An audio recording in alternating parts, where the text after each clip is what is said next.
Et oui, deuxième invité, le pèlerin qui est avec nous. Le pèlerin, bonjour, bienvenue dans notre émission Monte le son. Bonjour, salut Ousmane, ça va? Moi, je te dis merci pour l'accueil. Eh ben écoute, c'est partagé. C'est grâce effectivement aux artistes qu'on est là. C'est effectivement aussi pour promouvoir vos projets. Et en parlant de projets, le pèlerin, je veux justement te laisser effectivement te présenter pour que ceux qui regardent, ceux qui écoutent savent qui tu es, ce que tu fais, le rôle, ton rôle dans tout. Bah, moi, c'est le pèlerin. A.K.A. Haji I, A.K.A. le Haji Nificent, le pèlerin de Pamandzi, le pèlerin de Gang 615, la WC, MLBC, un rider quoi. Après, si tu veux que je te définisse ce que je fais, bah moi je vais dire, artiste, auteur, compositeur, interprète, dans le sens où je suis aussi beatmaker, je suis surtout beatmaker on va dire, et je rappe, je chante depuis un certain temps on va dire. Alors, depuis combien de temps que tu as commencé au terrain, tu as commencé à faire de la musique? Bah moi, j'ai commencé à peu près vers 2005-6 comme ça. Ouais. J'étais au sein d'un groupe qui s'appelle Gang 615 avec mon frère, avec des cousins et tout. On a fait ça pendant quelques années, plus de la scène. On était plus dans des trucs un peu à l'époque du crunk, on faisait des trucs comme ça. Puis quand j'ai commencé à faire des instrus, je faisais plus des instrus G-Funk. C'est là où vraiment notre direction a changé. On est parti vraiment dans du rap, vraiment avec des influences Dr. Dre, tout ça là. Ouais. Ça c'est vers 2010-11 comme ça. Et puis je me suis lancé en solo vers 2014. J'ai sorti un projet qui s'appelle 6-1=5. Et voilà, après là maintenant j'ai sorti mon deuxième projet solo on va dire. Qui est la vida locale. Là, c'est vraiment une autre direction. C'est plus chanter, c'est plus... C'est plus chanter que de jouer plus, d'être effectivement dans l'ombre, puisque on se dit souvent les gens ils savent pas que bon voilà, être artiste, il y a quand même une équipe derrière, il y a des beatmakers, il y a ceci. En fait, il y a plein du monde qui sont quand même derrière un artiste pour que cet artiste-là il puisse effectivement puisse sortir effectivement un projet. Oui, bah, effectivement, c'est ça. Parce que moi, entre 2014 et 2024, comme ça, j'étais plus à l'ombre, on va dire. J'étais plus beatmaker, ingénieur du son, tout ça. Et bon, voilà, maintenant, en fait, c'est justement pour ça. Comme tu as dit, il faut plus... il y a toujours une équipe derrière.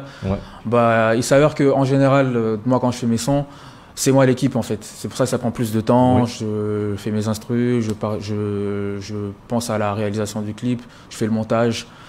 C'est plus, c'est vraiment ça en fait. C'est pour ça que je prends plus de temps, on va dire. Mais après passer toute cette base, ben voilà cette base. Donc au moins tu es plus attentif à ce que tu vas sortir.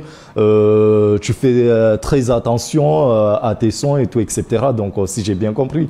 Oui, c'est plus parce que vu que j'ai mon propre matériel, j'ai mon propre studio, j'ai le temps vraiment de réfléchir à ce que je veux. Quand je veux modifier, je modifie quand j'ai envie. C'est plus par rapport à ça. Après oui, par rapport au texte aussi, on va pas dire, enfin je dirais que disons que j'ai plus de recul. Tu vois, ça fait plus. Je rappe plus comme quand j'avais 15 ans, tu vois.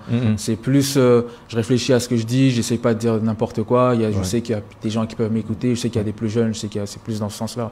Si c'était ça ta question. Voilà. Et le pèlerin, avec toutes ces casquettes que tu sais faire, donc on va dire que ben voilà tu es autonome en fait, on va dire. Et est-ce que il n'y a pas aussi une jeunesse qui viennent vers toi, qui te dit ben le pèlerin, tu sais, moi je sais pas effectivement faire un instru, est-ce que tu peux m'apprendre, je parle des artistes, est-ce que tu peux m'apprendre à apprendre deux trois choses en fait, ça t'a jamais arrivé ou Ça m'est arrivé quelques fois, mais en fait, moi j'estime que en tout cas, il y a une nouvelle génération de jeunes artistes maoris. j'estime qu'ils sont très chauds, en tout cas en termes de beatmaking. J'en croise.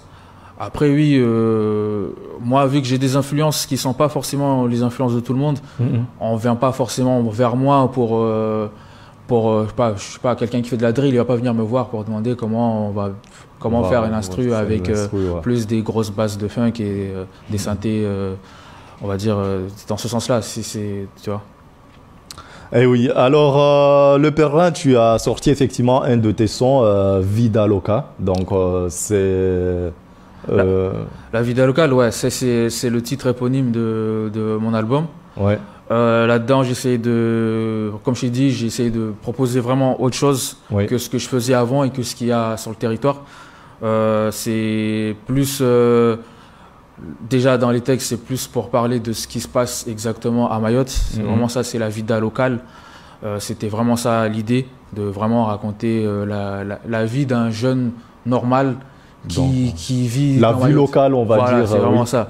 Ouais. C'est plus et aussi plus dans la vision d'un rider, un gars vraiment ce que je représente quoi. C'est un Pamandien normal qui passe sa vie à traîner dans la rue, qui va au travail. Donc qui fait que tu parles quand même du vécu dans oui, c'est plus c'est plus la réalité, c'est plus mon vécu et des personnes avec qui qui sont autour de toi aussi, voilà exactement. Ça se rapproche plus aussi de la vie d'un jeune adulte, c'est aussi ça. Donc c'est vraiment par rapport à moi et voilà quoi. Et le projet c'est ça, il a été imaginé comme ça et ce son il représente vraiment l'ensemble de l'album en fait, c'est plus ça. Alors dès que tu as sorti effectivement ce son, Vida Loca, tu as eu des retours, ça a impacté certains, c'est comment? Moi, j'ai été plutôt surpris parce que, comme je t'ai dit, moi, je fais des trucs différents. Donc, je m'attends pas forcément à avoir des retours déjà de base, ni et que ce soit positif. Donc, j'étais surpris que des gens que je côtoie pas forcément, qui tombent sur la musique et qui me croisent dehors, qui me disent le son il est vraiment bien, je m'attendais pas à ça, c'est vraiment, tu vois, ça fait penser à des musiques d'avant, mais plus, et en même temps, on se projette vers le futur. Et c'est vraiment ça que je recherche, moi. C'est-à-dire, tu as joué entre les deux, donc de l'ancien... Voilà, essayer de proposer quelque chose de nouveau, toujours en m'inspirant du passé, on va dire. Ben, si tu veux, on va découvrir sûrement ce clip pour ceux qui ne l'ont pas vu et ceux qui vont le découvrir sur nos antennes. Vida Loca de Le Pèlerin. On l'écoute et on regarde de suite dans cette émission.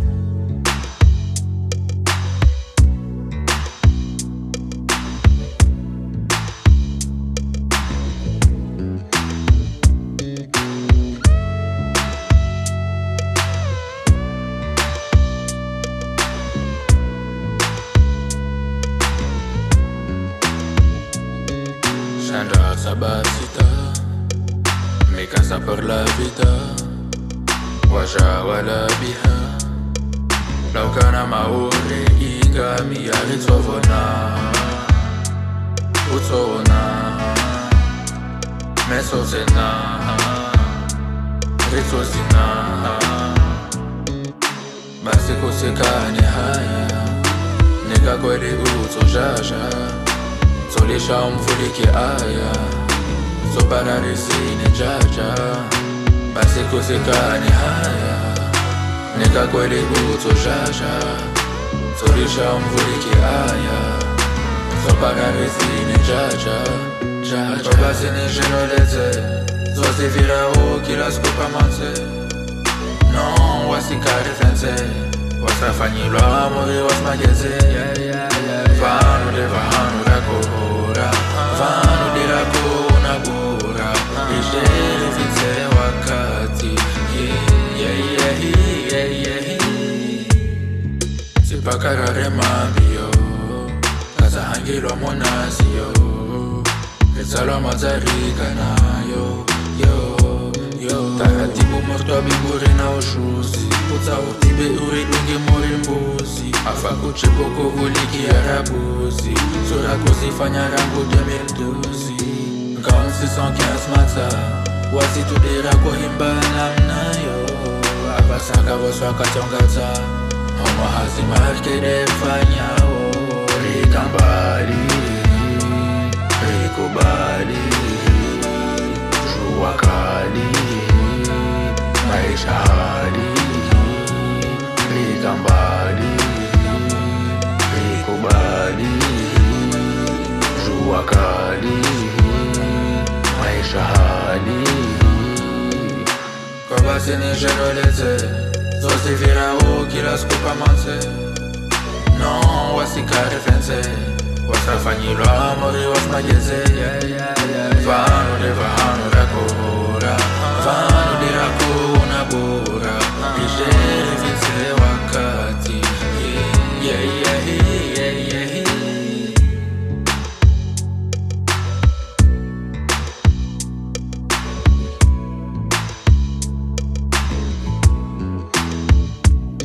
Vida loca, maisha yatu, on va dire. Donc on peut le traduire comme ça, maisha yatu. Ouais, c'est ça, c'est la vida locale, c'est la vie mahoraise. Ouais. Voilà, c'est ça, hein. C'est la vie mahoraise actuelle, c'est plus dans ce sens-là. Actuelle, exactement. Ouais, alors, d'où on peut trouver effectivement ce clip et comment on peut... Bah, le projet, il est partout, hein. Il est partout sur tous les plateformes. Les clips, ils sont sur YouTube, donc on peut les retrouver vraiment partout.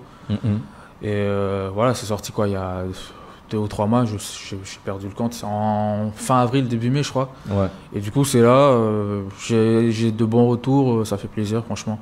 C'est vraiment un projet que j'ai fait de manière égoïste. Je ne m'attendais pas à ce que... Enfin, j'ai fait vraiment pour moi, quoi. C'est plus dans ce sens-là.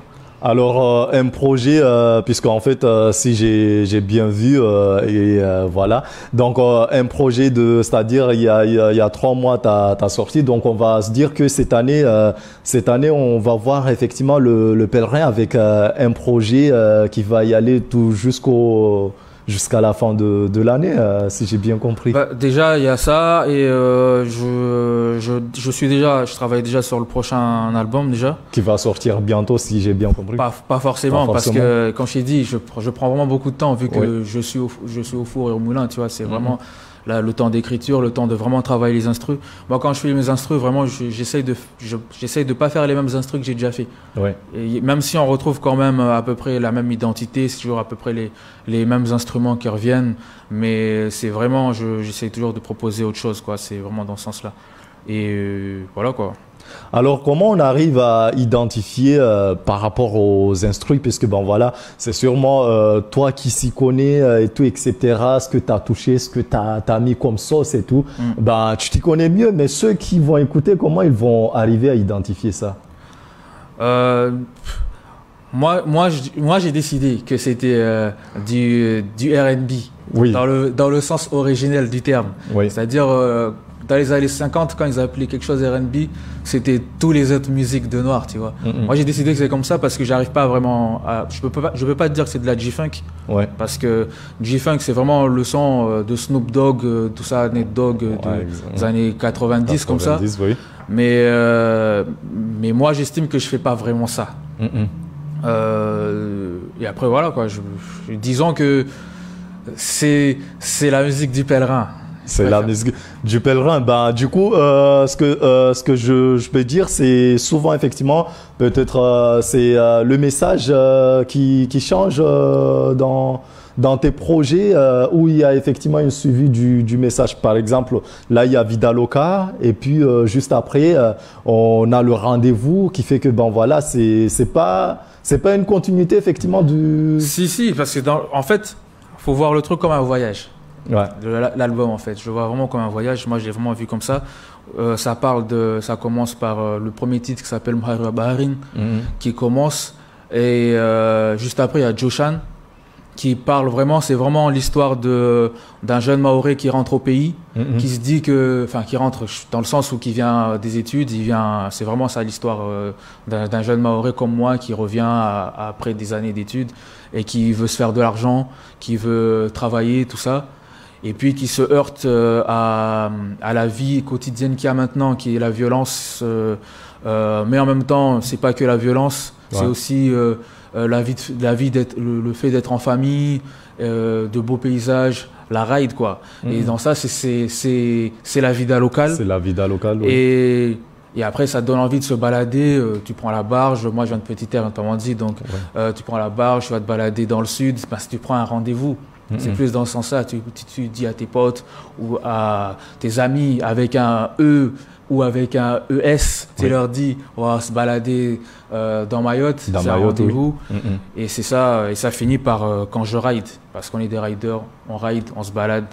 On tourne dans la ville, on tourne dans l'île. Est-ce qu'on avait déjà vu le pèlerin sur scène? Bah justement, j'ai commencé par la scène, moi. Moi, j'ai commencé par la scène en 2005, comme je t'ai dit. Ouais. À la base... Ça date quand même. Quand tu parles effectivement de 2005, là, les gens vont se dire, ah, tiens. Après, j'étais petit. Oui. J'ai commencé, en 2005, j'avais 9-10 ans, tu vois. Je commençais par faire les bacs de mon grand frère. Et après, au final, je commençais à avoir un couplet. Et puis, au fil des années, je commençais à avoir mes propres sons. Et on fait des sons ensemble. Et voilà, après j'ai fait mais j'ai jamais, je ne cache pas que j'ai jamais tourné dans tout Mayotte. Ouais. Parce que déjà à l'époque, je me disais déjà, bon, j'étais petit, donc je me disais, bon, nous on est des petits, on va aller poser de l'autre côté là-bas de Mayotte par rapport à la sécurité, tout ça, blablabla. Maintenant, bon, on est grands, bon, c'est toujours pareil, mais on est plus grand, donc on arrive, tu vois. Moi, si quelqu'un me propose d'aller faire un concert à Cagny, je dirais pas non, tu vois. Oui. Donc, du coup, qui fait que, bon voilà, là tes choses, c'est quand même aussi les organisateurs qui devraient effectivement s'enrichir, puisqu'il y a beaucoup des artistes qui sont quand même aussi chauds, effectivement, à être présents dans toutes les showcases ou les concerts. Il suffit juste qu'on les appelle, si j'ai bien compris. Après, c'est vrai, et moi, c'est surtout, j'ai jamais vraiment démarché. Donc, comme je t'ai dit, je suis tout seul, je pense pas forcément à aller voir des gens pour leur dire mettez-moi dans vos concerts. J'ai jamais pensé à faire ça. J'avais jamais le temps en vrai du coup aussi. Et du coup voilà, moi et après je comprends aussi que parce que je connais des promoteurs. C'est juste que moi je les comprends. Les gars ils se demandent à quel moment tu me cales entre Simao Poulo et Jadiwan. Tu vois comment ça se passe. Tu vois par rapport à ma musique, comment tu peux enchaîner tout ça. Après voilà quoi. Mais en parlant de ça, toi, tu es une légende, on va dire. Quand je te mets effectivement de cette liste là, en 2005, effectivement la même génération que Garde Impériale, que Bose, que 976 Kaira, et c'est pas la même génération. Voilà. Je vais dire quand même. Jeune, voilà, tu étais jeune, mais quand tu regardes la musique maintenant ici à Mayotte, toi tu le vois comment?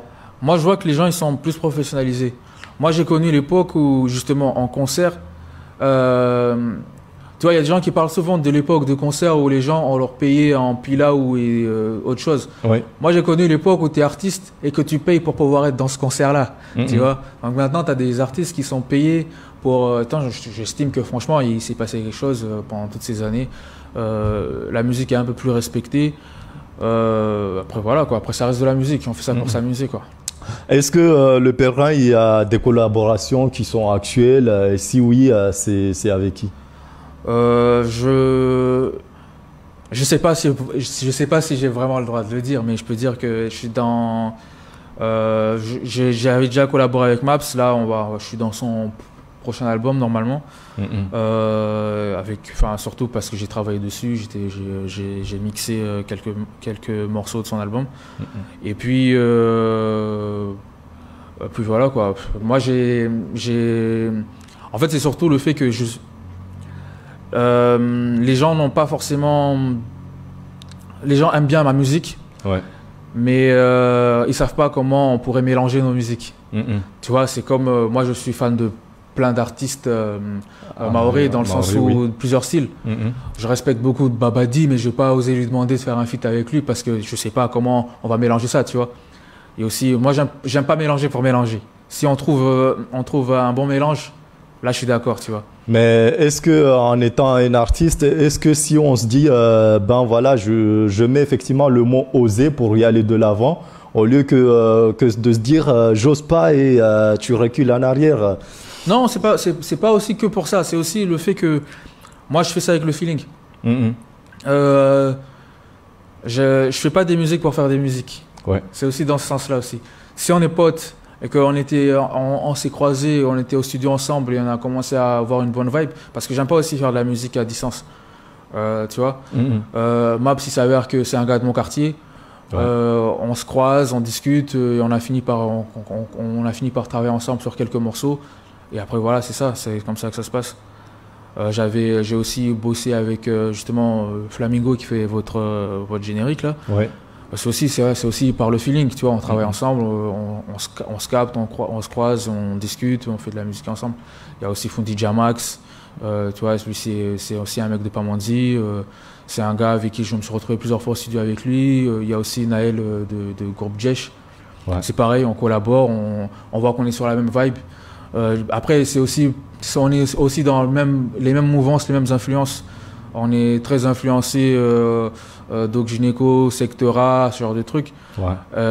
Après, moi, comme je joue de la tollbox, souvent je collabore avec des gens pour faire la tollbox, des artistes en France qui font du rap West Coast aussi, tu vois. Donc c'est plus. Enfin, si vraiment on a vraiment un truc qu'on peut mélanger, quoi. C'est plus dans ce sens-là. Et si on se connaît. La plupart des gens avec qui j'ai bossé, c'est des mecs que j'ai rencontrés, que franchement, j'estime qu'on a. Vous avez le bon feeling. Oui, voilà. Moi, j'ai pas envie de faire une musique avec quelqu'un et que dans 5 ans, je dis, ah putain, ce mec-là, c'est vraiment un bouffon. J'aurais pas voulu faire de la musique avec lui, même si le son est bien, tu vois. J'aimerais vraiment, c'est un voyage de la vie, tu vois. Ouais. C'est plus dans ce sens-là. Ah ben, si tu veux bien, on va regarder un de tes clips, voilà. Rendez-vous, okay. Ben voilà. Et puis, qu'il s'agit de Rendez-vous, c'est sûrement qu'il va aussi nous donner une date, effectivement, de ses prochains projets à venir. À de suite.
Et oui, rendez-vous sur nos antennes de Quizy. Le titre donc en question, on peut le trouver où exactement?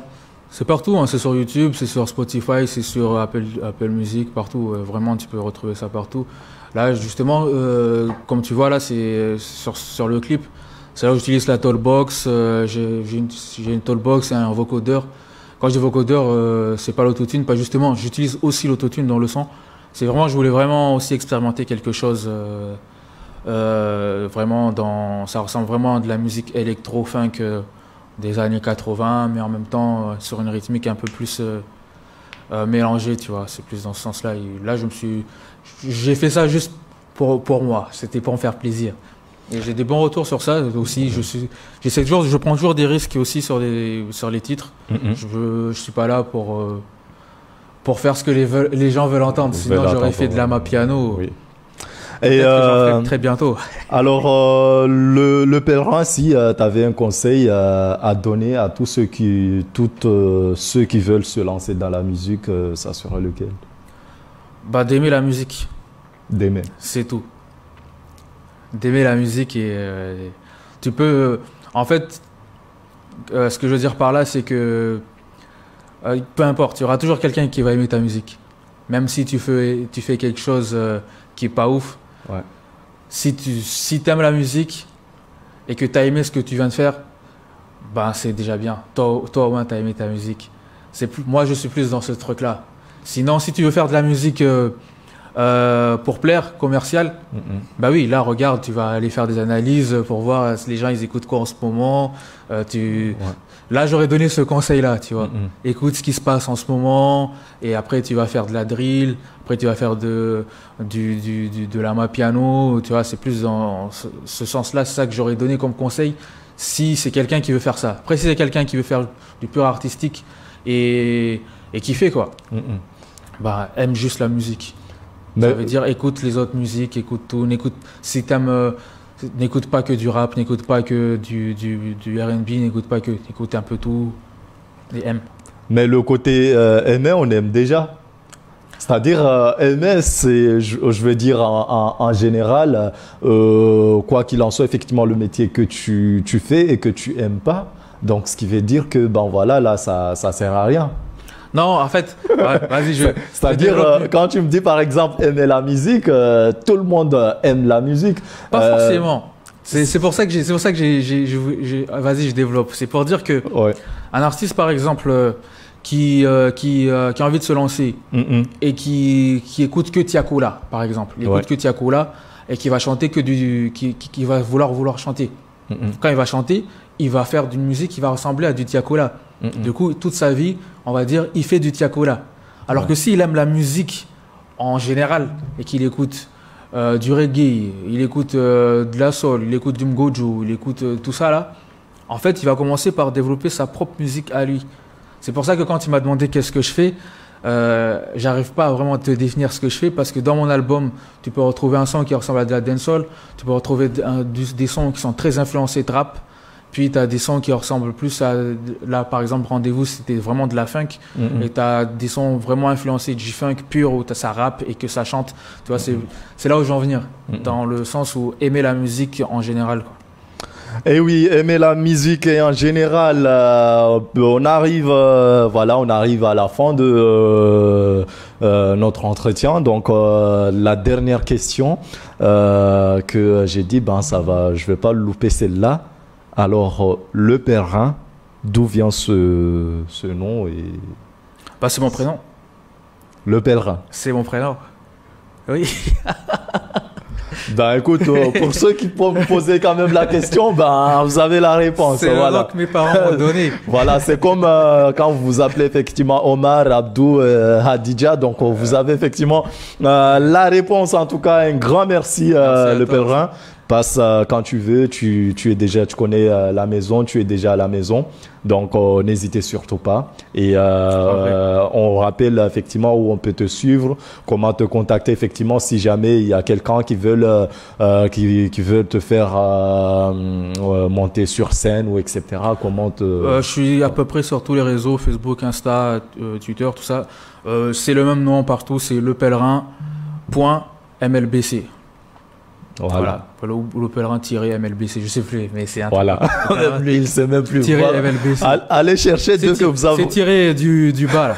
Voilà, dès que vous voyez effectivement un homme avec des lunettes et tout ce qui va avec, donc c'est sûrement, c'est à 100% c'est lui. Après, il n'y a pas beaucoup d'artistes qui s'appellent Le Pèlerin, donc. Voilà. En tout cas, un grand merci, Le Pèlerin, passe quand tu veux. Donc, en tout cas, on a passé un bon moment. Donc, c'était un plaisir de découvrir effectivement, et voilà, on a pu faire tout ce parcours. J'espère qu'on n'a pas oublié d'autres choses. Non, juste que je dis aux gens, vous inquiétez pas, la suite elle arrive, c'est 6h15 PM, on n'est pas sorti de la barge. C'est la suite, c'est le prochain album. Je dis déjà le nom, même si je ne comptais pas donner le nom. Et voilà, c'est ça, 6h15 PM. Yes. Ah ben 6h15, donc j'espère que vous avez entendu.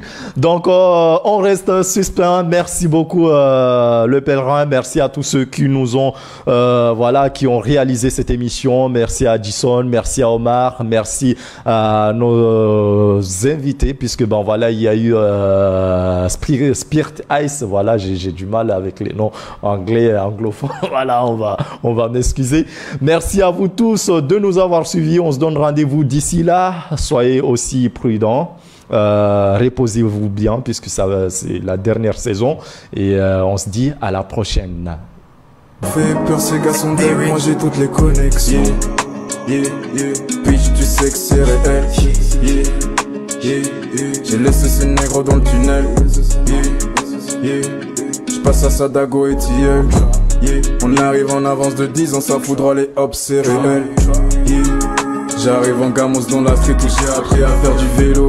On achète les fringues les plus chères dans les boutiques où petits on volait. J'en vois que reprise de voler.